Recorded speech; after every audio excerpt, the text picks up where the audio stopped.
ఎవరైతే kidney stones లో బాధపడే వాళ్ళు ఎవరున్నారో న్యాచురల్ రెమెడీ ఏంటంటేనండి కారన్ సిల్క్ టీ అంటారు. అంటే ఇదేదో కొత్త పదం అని అనుకోకండి. కారన్ సిల్క్ ఓకే కొత్త పదం ఏం కాదు. కారన్ సిల్క్ అంటే ఏం తెలుసా? లేదు. అయ్యి బాబు, మొక్కజొన్న కండి తెలుసా? తెలుసు. మొక్కజొన్న కండి పైన ఆకులు బిగితే లోపల ఏముంటది? పీచు లాగా. అదే కారన్ సిల్క్. ఓహో, సిల్క్ థ్రెడ్ లాగా ఉంటాయనా?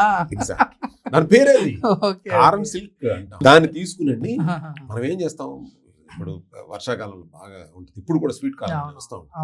మీరు గనక తెలివిగల సార్ అది కూడా తీసుకొద్దాం అనుకున్నా. అదే తెలివిగలైతే మీరు కండ్లు కొనుక్కునేటప్పుడు అవి తీసి పట్టుకురాకూడదు. అవి తీసుకొచ్చి అప్పుడు ఈ సందర్భంలో అమ్మలకి అందరికి చెప్పాల్సింది అంటే ఆ పీచునంతా తీసండి, కొంచెం ఎండలో కాకుండా నీళ్ళలో ఎండబెట్టేసి దాన్ని అంతా తీసుకుని కొంచెం డ్రై అయినాక తడి లేకుండా ఒక డబ్బాలో పెట్టుకుని ఎవరైతే గనక ఈ కిడ్నీ స్టోన్స్ ఉన్నాయి అనేవాళ్ళు రోజు కొంచెం పీచుని తీసుకుని హాట్ వాటర్లో వేసుకుని మరిగించి, అర్థమైందండి, మరిగించి దాని గ్లాసులో పోసుకుని ఒక హాఫ్ లెమన్, ఒక స్పూను ఆలివ్ ఆయిల్, ఇది గనక చేసి 15 రోజుల్లో ముందు తీసుకోండి. స్టోన్ సైజ్ ఏంటో చూసుకోండి, పక్కన పెట్టుకోండి.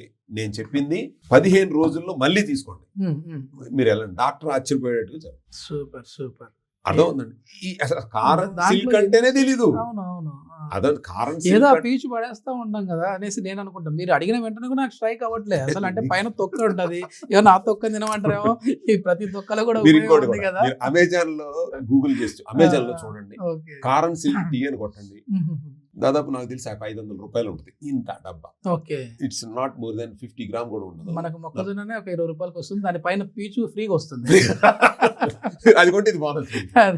దాన్ని మనం పెట్టుకుంటే ఏమవుతుందండి, మీరు ఒకవేళ కిడ్నీ స్టోన్స్ అంటే కిడ్నీ స్టోన్స్ డిజాల్వ్ చేసేటటువంటి ఫ్లేవనాయిడ్స్ దాంట్లో ఉన్నాయి అని నేను అన్నప్పుడు లేనోడు కూడా తాగుతూ మొదలెట్టాడు అనుకున్నాను. కారణం బెనిఫిటే కదా, వాషింగ్ అవుతుంది కదా, క్లీన్ అవుతుంది కదా.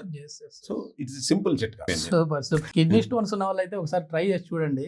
సో ఎందుకంటే చాలా వరకు కూడా కిషోర్ గారు చెప్పేసి మనం తీసుకునే ఆహారమే మనకి ఇదే మెడిసిన్, అంటే బయట మెడిసిన్ తీసుకోకండి అని చెప్తూ ఉంటారు.